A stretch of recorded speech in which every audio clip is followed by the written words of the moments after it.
धीराच्या प्रेमात वहिनी झाली येडी. तुम्ही पोलिसांना काय समजलात? अरे अवघ्या 24 तासात तुम्हाला पकडलंय, ताब्यात घेतलंय आणि तुम्हाला जेलची हवा खावी लागले.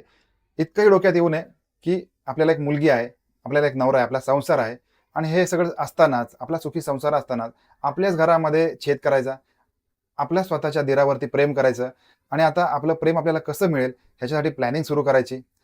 आणि हे सगळं करताना तुम्हाला काय मिळवायचंय? तर आपलं प्रेमच मिळवायचंय. तर मग घरात नवरा होता, स्वतःची मुलगी होती, त्यांना बाजूला टाकायचं. आता ही किरण आणि निशांत ही जी स्टोरी गाजते, याच्यामध्ये नवीन-नवीन खुलासे होतात. यांनी एक वेडसर महिला गाठले. या वेडसर महिलेला असं सांगितलंय, की तुला तुझ्या मुलाची भेट करून देतो आणि त्याच्यासाठी मग तुला आमच्यासोबत यावं लागेल.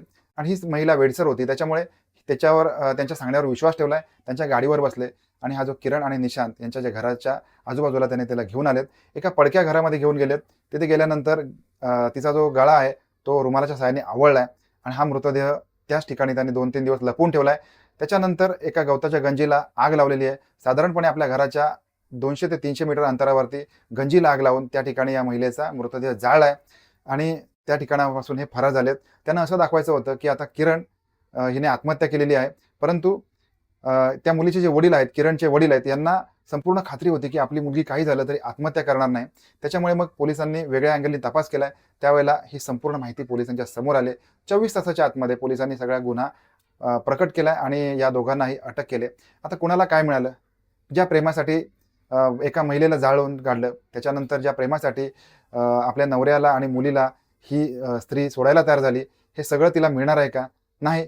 जेलची हवा खावी लागणार आहे. पुढचं आयुष्य जेलमध्ये जावं लागणार आहे. हे सगळं करण्याच्या अगोदर थोडा तरी विचार करावा. आपल्या कुटुंबाचा विचार करावा. आपल्या मागे असलेल्या माणसांचा विचार करावा. लग्न झालेल्या व्यक्तीने अशा स्वरूपाचा एखादा विचार करणे, की आपल्याला आपलं प्रेम मिळेल आणि आपल्याला आपलं जे नवऱ्यापासून जे प्रेम आहे किंवा मुलीपासून मिळणारं प्रेम, याच्याही पेक्षा आपल्या दिरापासून मिळणारं प्रेम हे आपल्यासाठी मोठं कसं काय वाटू शकतं? हा एक प्रश्न आहे. बाबा रे, जे काही करताय, प्रेम करताय, काय करताय?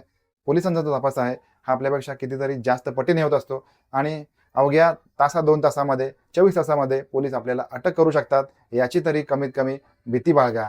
धन्यवाद.